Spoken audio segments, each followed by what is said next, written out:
All systems go. Clear for liftoff.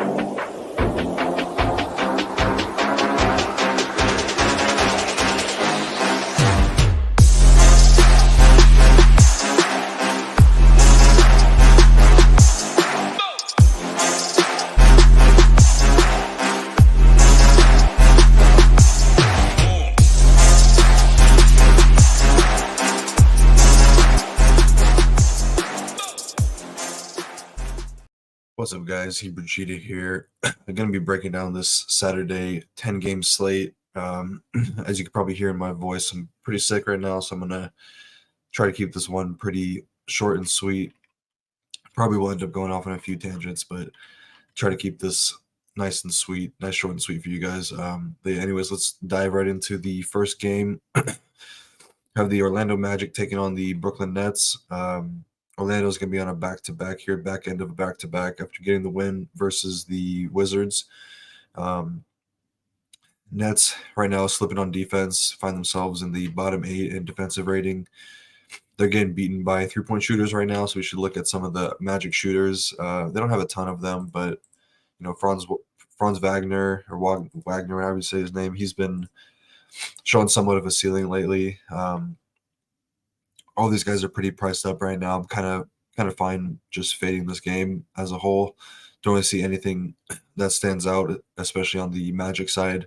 Paulo, he's shown a ceiling a couple times this year with no Markelle Fultz, but 8-4, a little bit of tougher price tag to pay. I think there's some better spots we can look at. I'm fine getting away from these Magic guys. On the net side, it's really just Nick Claxton for me. The Magic been slipping a little bit on interior defenses here, and Claxton, he's coming back from an injury. Minutes starting to creep up a little bit. He's shown some good upside this year, so I like him the best on the net side. Outside of that, not a ton of interest in this game. I would just be looking at Nick Claxton. Next game, we have the Cleveland Cavaliers taking on Detroit Pistons. Big news, Pistons made a lineup change last game. Brought in Killian Hayes and Isaiah Livers back into the lineup for Jaden Ivey and Asar Thompson. Game was much more competitive last time versus the Knicks. They only lost by 6. So, maybe that was what they were looking for. Their defense was really struggling with those guys out there. Got a little bit better, so maybe they can keep games a little bit closer now. They're only 8-point underdogs, so we can look at some of these Cavaliers guys. But on the Pistons side, their defense has been really weak, especially on-ball defenders, on guards. The Cavs have 2 very capable guards and 2 capable big men. The Pistons struggled on the interior defense right now as well, even getting Jalen Duren back. They're ranking towards the bottom half of the league in rim defense. And yeah, so there's definitely some pieces we can look at in this game, especially on the Cavaliers side. Starting with the guards, Donovan Mitchell, Darius Garland. Like I said earlier, the Pistons really lacking some on-ball defenders right now. We just saw Jalen Brunson one night ago go for 66, and then D'Angelo Russell go for 60 3/4. Shout out to me on that call. But yeah, definitely Donovan Mitchell and Darius Garland, huge upside here. Our projections right now are showing them pretty close, so you're definitely going to get a better value on Darius Garland, but Donovan Mitchell's upside is definitely way bigger. Love this matchup for both of them. Definitely would be max 1 of the Mitchell and Garland pairing, but I like them both a lot. And I definitely have some interest in Evan Mobley and Jarrett Allen here. Like I said earlier, the Pistons really struggling on the interior defense right now.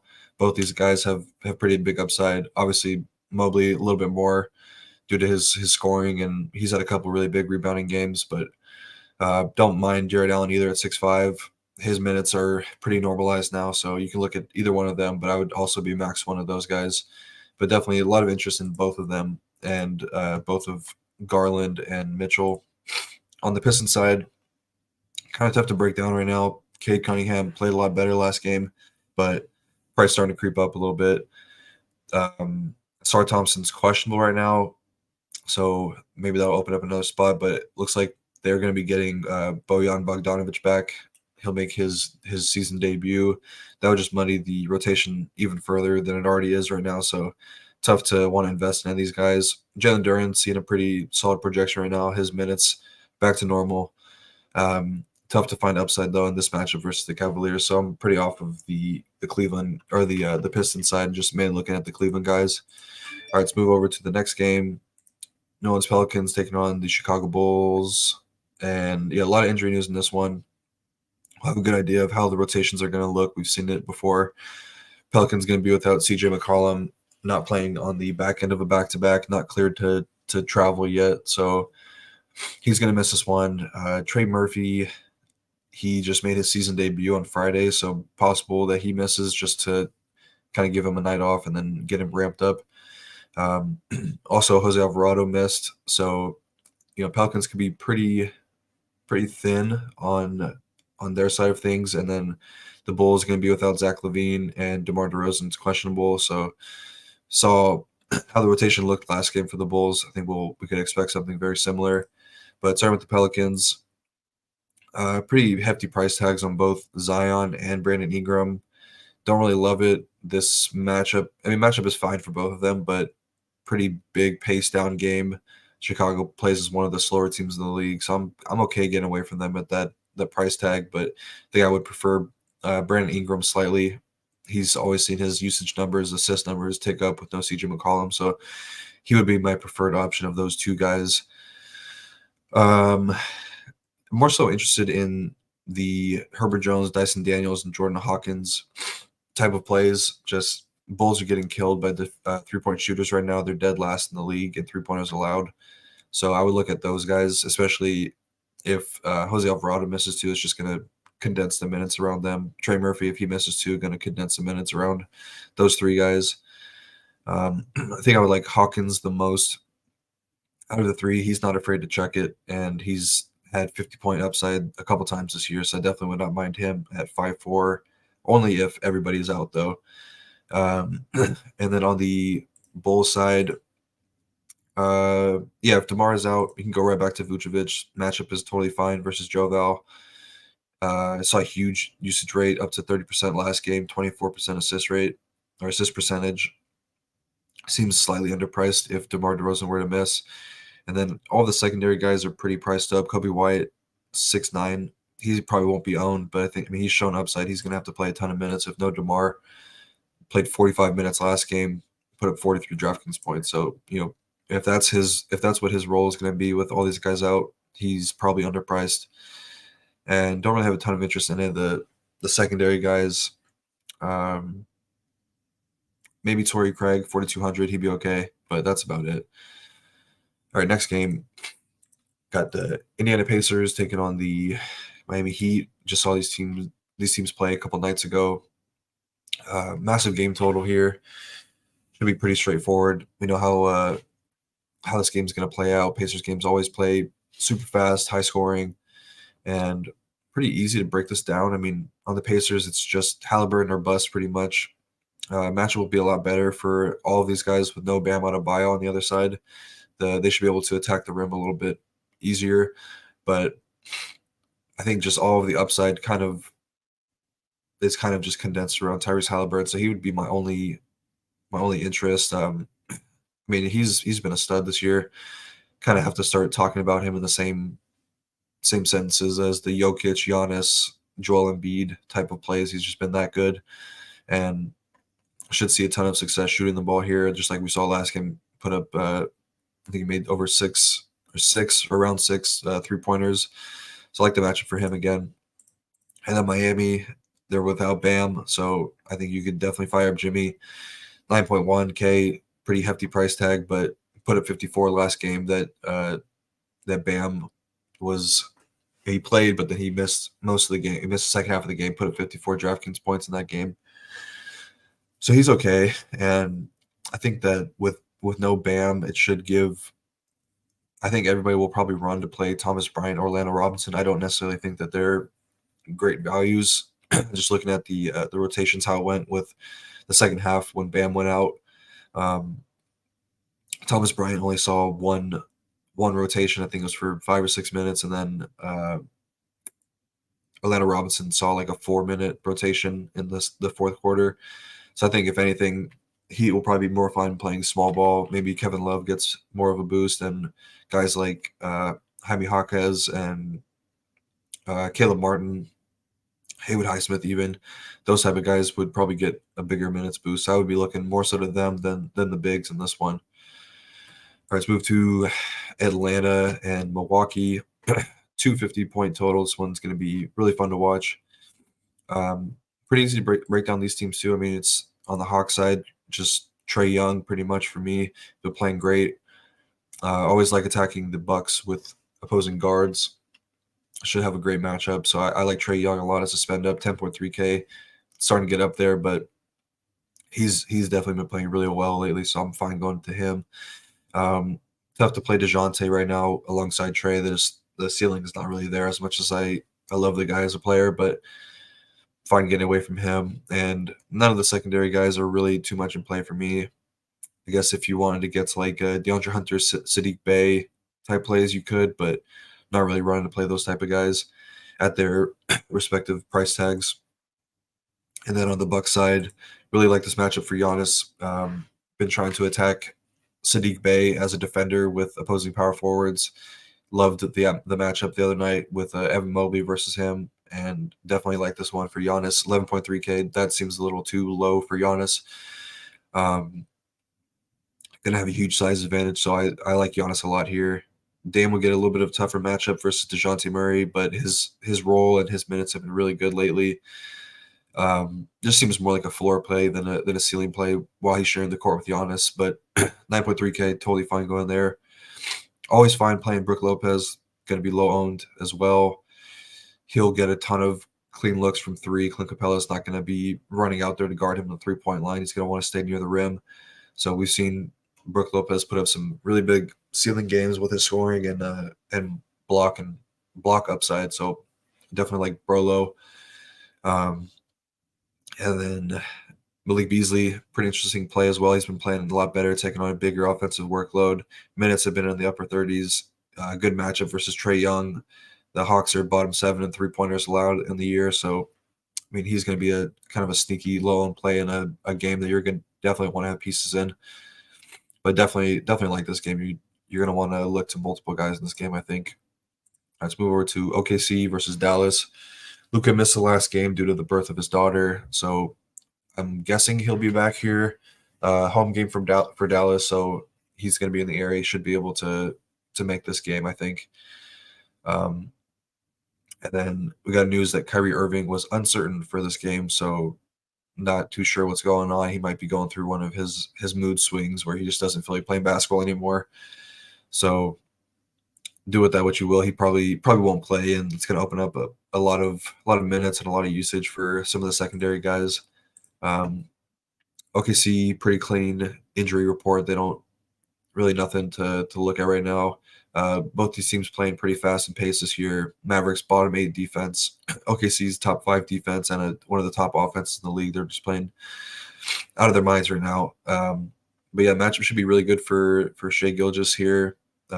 Mavericks struggle to defend the paint. He's got pretty big scoring upside here. Obviously, you're going to need around 40 real points, but he's more than capable. 10.5 is a pretty reasonable price tag for him. Chet definitely in play too. Easy matchup for centers. Don't mind him. He's shown some upside. Always fine with the Jalen Williams in the low mid-tier range. Should see upper to mid-30s minutes in a close game.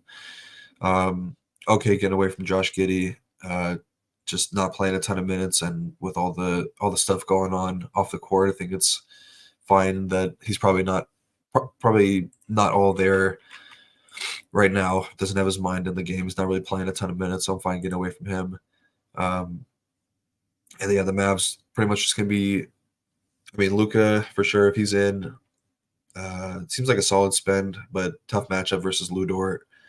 If Kyrie, Tim Hardaway Jr., and all of Dante Exum were to miss, I mean, you could definitely go right back to the Jaden Hardy, Josh Green, Grant Williams, Derrick Jones Jr. type of plays. They're going to have to play a ton of minutes, and all have pretty solid upside for their price tag. So going to want to monitor this one and see how the projections shake out. But probably going to want pieces if the Mavericks are going to be as thin as they're looking. All right, let's move over to Memphis versus Phoenix. Nothing much stands out from this game in terms of a game perspective. Both teams pretty slow, solid defenses. Mainly we just have interest in the Sun side. If one of Devin Booker, Kevin Durant were to miss, wouldn't be surprised to see KD take the night off here. Just with Booker missing the front end of a back-to-back, makes sense to give KD the night off. Would have a ton of interest in Booker if KD's out, though. Great matchup for point guards. So would not mind him, but really nothing on the Grizzlies side. They're all pretty priced up.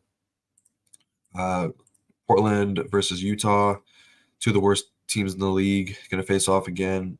Most likely outcome of this game is it plays out super slow, not a ton of points. So I don't think you really need to be running to play any of these guys. The Jazz are struggling to defend the rim and three-point line this year. So if you want to make a case for some of the guys, Jimmy Grant, Malcolm Brogdon, Shaedon Sharpe, all in play, would definitely max one of them. I don't want multiple of them in a lineup.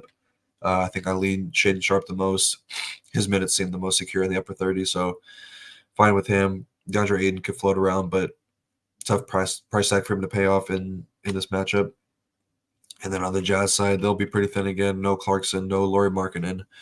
Kind of done trying to make the Keontae George thing happen as much as I love him as a player, but just he's struggling to find a way to get the ball in the rim right now. But he'll figure it out. Once he does, his upside is going to be really big.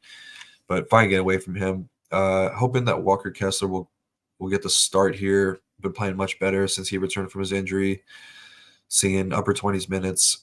Matchup should be really good versus the Blazers. They're bottom four in rim defense, and I think Kessler has a good amount of upside if he's starting. But even if he's not, I think you could definitely go to him. All right, second to last game of the night, we got Denver taking on the Sacramento Kings. Pretty injury-dependent news for the Denver back end of a back-to-back. So not sure if we're going to see Aaron Gordon or Jamal Murray. Both sat out on Friday. Jamal's got a new injury, so maybe it's one that they're going to continue to monitor and maybe just rest him up a little bit. Aaron Gordon's missed a few games, so don't have a strong read on when he's going to be returning. But yeah, I mean, if they're all out, you can definitely look to Jokic. He's got a huge projection, and obviously he's worth it. But there's the way that pricing has been for DraftKings lately, been tough to get up to these mid 12K type of plays. So I would be okay just fading him. And I mean, even we've seen times when he gets up to 80 points and it's not optimal. So I think you could definitely get away from it. But value probably will open up in the slate with it being such a big slate. So if you want to go to him, totally fine with it. And I'm fine just fading the rest of the Nuggets. And the Sacramento side, it's really just the top two spends in Sabonis and Fox. Sabonis has seen a pretty big usage hit since De'Aaron Fox has returned and kind of taken over the alpha role. So I like the matchup, or just the role, a little bit better for De'Aaron Fox. Matchup's going to be a little bit tougher going against KCP, but his minutes have been huge, and he's been playing really, really good. 9.6, fine price tag. So I like De'Aaron Fox more than Sabonis here, but I'm fine with both of them. But they would be the only guys I'm looking at on the Sacramento side. All right, last game of the night. Houston versus the Lakers. Houston been one of the surprises this year, one of the better defensive teams in the league. Top 6 and D rating. Lakers towards the middle of the pack. Both these teams kind of playing slower in pace, so should be a huge fantasy type game, but should be some pretty tight rotations with this being a Western Conference game. Lakers are a big 3-point funnel right now. Sets up really well for guys like Fred VanVleet, Jabari Smith, Jalen Green. Matchup for Sengun's going to be a little bit tough going against Anthony Davis, but Sengun's role has been really good. He's playing more of the facilitator, kind of like a Jokic type of center, second on the team in usage rate, second in assist percentage. But tough matchup. 8.8 is a pretty uncomfortable price tag to pay, but he's been playing really well, so would not fault you for going there. I prefer Fred VanVleet in this matchup. Always like attacking the Lakers with guards, especially ones that can shoot. He's been, his assists have been way up lately. Minutes have been up. He got a missed last game, but I think that was more so just finding him at 9-off. He's been playing consistently in the low 40s for the past like 7-8 games. So I think it was more so just a night off situation. Would totally be fine going back to him. Not trying to pay 7.4 for Jalen Green when you could spend 800 more to get Fred VanVleet. Jabari Smith, been fine option in the low 6Ks, showing a little bit of upside. So I think you could definitely look to him at 6.2K. And yeah, Lakers, they'll be getting some reinforcements back. Looks like Rui Hachimura and Jared Vanderbilt going to be returning here. Vanderbilt should be making his season debut, which will definitely help out their defense a lot.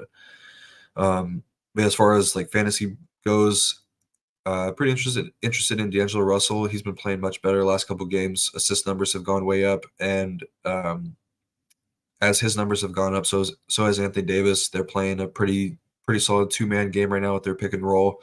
Definitely helped with Anthony Davis's scoring and his upside. So those would be my favorite 2 plays on the Lakers side. I think that they have probably the cleanest matchups. LeBron is going to see Dylan Brooks, really strong defender. So I would mainly just be looking at D'Lo and Anthony Davis.